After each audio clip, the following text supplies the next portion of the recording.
Hails, Dr. John Hammer coming to you from the war room of Psywarrior Ltd. It's been a hell of a day. Been through trials and tribulations, but the Psywarrior continues. When things get rough, you gotta stand tough. One of my mantras to get through hard times: march or die, Psywarrior. Step by step, walk in line, step by step, march or die, Psywarrior. Taking it day by day. I said I was gonna make a video every day. I'm not even sure why, but I said that.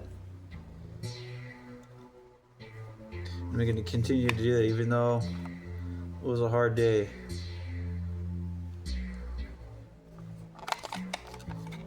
Check out this tape, Marco Corbelli tribute. In the words of Marco Corbelli, living is the most painful way of dying. It can seem that way, but I think it's harder to give up. So never give up. Working hard. I was fixing my car today to be sovereign, to not just take it to a mechanic. It can be painful to be sovereign, but that pain creates fortitude. You make mistakes and you learn from those lessons. They seem painful in the moment, but you get through it step by step. Walk in line, step by step, march or die. And that's what I'm doing here. And I was gonna make a video earlier, but I was fixing my car all day. Then I had to go to work. I just barely had enough time to make a repair and then get in. But I learned some things at work. To see people struggling to survive. Some people can't even afford to buy food for themselves. But you see other people stepping up and helping them. And it's a great thing. Sometimes it's easy to see the bad, focus on the negativity of humanity, focus on the flaws and the imperfections. But there's also great things that people help each other out there. So if you can, see someone struggling out there, try to help them out the best you can. You can't help everybody. But like I said, I've seen some great acts of kindness today. And it's a remarkable thing to witness. Glad I got to see that in kind of the most non-glamorous settings you could think of. But it's honest money. It's an earnest pursuit. So we got to keep on walking in line. March or die, Psywarrior. So I don't know. I had other things planned, but I wanted to do something interesting. So maybe I'll do a little book introduction.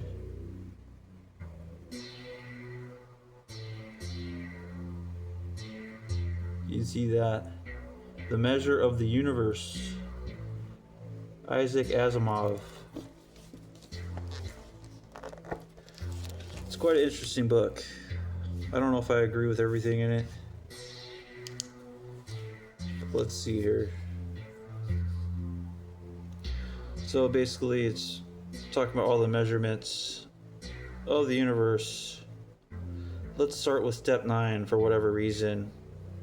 0.001 kilograms, which is 1 decigram. A decigram is half a carat. The smallest unit of measure in common American usage is the grain, the name of which comes from the fact that It originally signified the mass of a typical grain of wheat. The grain became as a unit in the troy system. There are 20 grains to a scruple and 24 grains to a pennyweight. Since there are 3 scruples to a troy dram and 2.5 pennyweights to a troy dram, there are either way 60 grains to a troy dram. Since there are 8 drams to a troy ounce and 12 troy ounces to a troy pound, there are 480 grains to a troy ounce and 5,760 grains to a troy pound. As it happens, there are exactly 7,000 grains to an ervodrupas pound. That means there are 437.5 grains to the ervodrupas ounce, and just a little over 27 1/3 grains to the ervodrupas gram. As far as the metric system is concerned, each grain is equal to 0.648 decigrams. So, I can agree with that.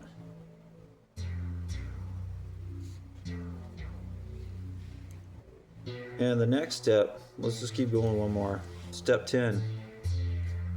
0.000316 kilograms, which is 3.16 centigrams. A centigram is a tenth of a decigram, or a hundredth of a gram.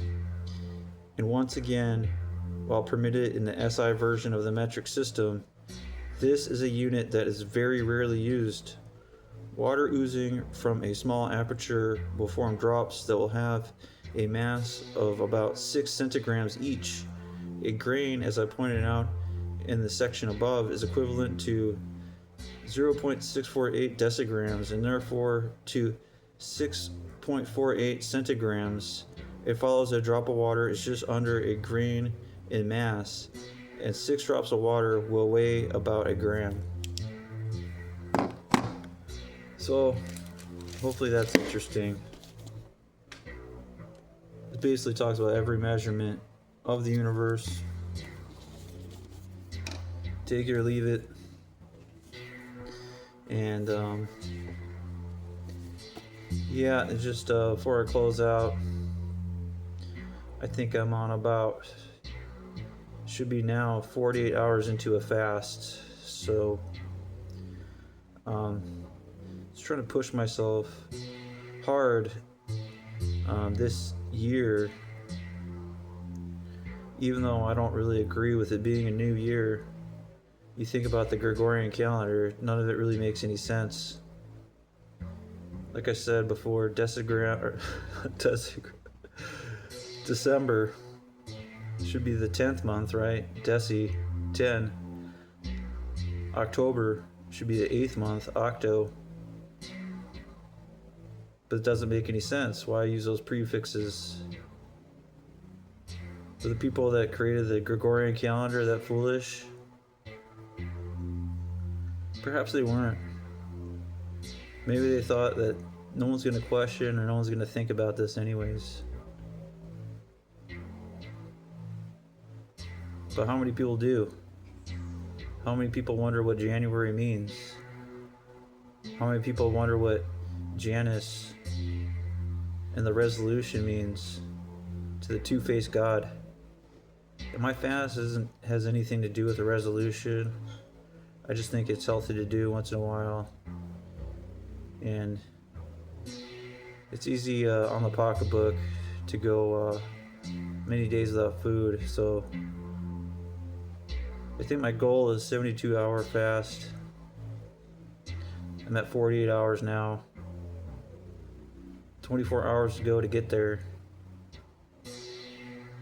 So I could do it with my mantra, step by step, walk in line, step by step, march or die, Psywarrior.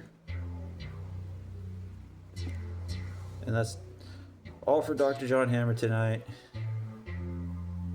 Like I said, it's been a long day. Many trials, tribulations, but I keep pushing on. And until tomorrow, March or die.